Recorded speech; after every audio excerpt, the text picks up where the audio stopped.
No phone zones. Dining table మనం తినేటప్పుడు ఫోన్ని అస్సలు ముట్టుకోవద్దు. కుటుంబంతో మాట్లాడుకుంటూ పిల్లలతో స్పెండ్ చేస్తూ తినాలి. బెడ్రూమ్లో నిద్రకు 1 గంట ముందు మనం బెడ్ పైన ఉన్నప్పుడు కూడా దాన్ని చూస్తూ నిద్ర వస్తే కానీ పక్కకు పెట్టి పడుకోం. అలాంటిది ఎఫెక్ట్ కూడా చూపిస్తుంది. కాబట్టి నిద్రలేమి కారణాలతో రేపు పొద్దున మళ్ళీ ఆఫీస్కి వెళ్ళాల్సిన వాళ్ళు అక్కడ ఇబ్బంది పడతారు. కాబట్టి స్క్రీన్ మనం పడుకుంటున్నాం, తిన్నాము, 1 గంట వ్యాయామం చేయండి, తర్వాత పడుకునేటప్పుడు ఫోన్ ఆఫ్ చేయండి, 1 గంట తర్వాత హ్యాపీగా రెస్ట్ తీసుకోండి. దీనివల్ల మెలటోనిన్ హార్మోన్ని తగ్గిస్తుంది. దీనివల్ల నిద్ర సమస్యలు కూడా పూర్తిగా తగ్గిపోతాయి. ఈ హార్మోన్ కనుక వస్తే కనుక నిద్ర సమస్యలు వస్తాయి. కాబట్టి దీనికి ఫోన్ కూడా మనం దూరంగా ఉండాలి. మరి ఓకే రవి, చాలా బాగా చెప్పావు, ఫోను వాడడం మానేస్తాం, నువ్వు చెప్పినట్టుగా రూల్ 1, రూల్ 2, రూల్ 3 అన్నీ చేసుకుందాం. మరి ఏం చేద్దాం? చిన్నప్పుడు ఏం చేశారు మీరు? క్యారమ్ బోర్డ్ ఆడారు, లూడో ఆడారు, తర్వాత పజిల్స్ గేమ్స్ ఉంటాయి, ఇలాంటి గేమ్స్ ఆడండి. పిల్లలకు అవగాహన వస్తుంది.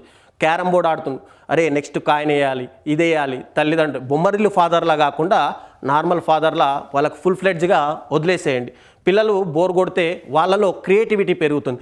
ఇక్కడ లూడో కానీ, క్యారమ్ కానీ, బిల్డింగ్ బ్లాక్స్ కానీ, సింగింగ్ నేర్పియండి, తర్వాత డ్యాన్సింగ్ చేయించండి. పిల్లల్లో ఎన్నో కళాత్మకతలు ఖచ్చితంగా ఉంటాయి. మీ పిల్లల్లో తెలియని డ్రాయింగ్ వచ్చిన వాడు ఉంటాడు, కానీ మీరు ఎంకరేజ్ చేస్తేనే వాడు బయటికి వస్తాడు. వాడికి సింగింగ్ వచ్చి ఉంటుంది, కేవలం చదువే కాదు డ్యాన్సింగ్ వచ్చి ఉంటుంది. వీటిలో వాళ్ళలో ఏ టాలెంట్ ఉంది దాన్ని మొదటగా మీరు గుర్తించండి. అలా చదువుతో పాటు రెండో టాలెంట్ని కూడా ఎంకరేజ్ చేయండి. రాబోయే రోజుల్లో మీ అబ్బాయి కూడా అటు ప్రభుదేవా కావచ్చు, లారెన్స్ కావచ్చు, మంచి ఎస్పి బాలసుబ్రహ్మణ్యం కావచ్చు, ఇలా వాళ్ళలో ఉన్న టాలెంట్ని బయటికి తీస్తే రేపు పొద్దున ఒకవేళ చదువు అవ్వలేదు, రెండో విధంగా తను కూడా డెవలప్ అయ్యే అవకాశం. ఇక మీకు బోరింగ్గా అనిపించవచ్చు, కానీ ఇవన్నీ కూడా మీ పిల్లల ఎదుగుదలకు చాలా ముఖ్యమైన విషయం. ఈ రోజటి నుంచి నేను కూడా స్క్రీన్ అడిక్షన్ని రివర్స్ చేస్తున్నాను, నో స్క్రీన్ రూల్స్ పాటిస్తున్నాను. మీరు పాటిస్తారా? ఖచ్చితంగా పాటించండి. వాటితో సమయం గడపండి.